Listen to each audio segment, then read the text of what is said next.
Meaning of Diners Club. Diners Club.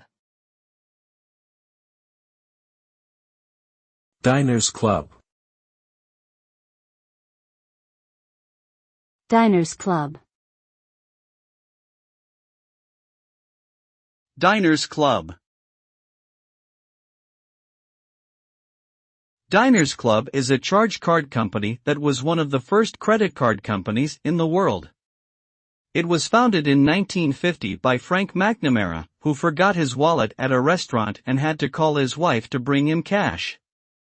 This incident inspired him to create a card that could be used to pay for meals and other expenses.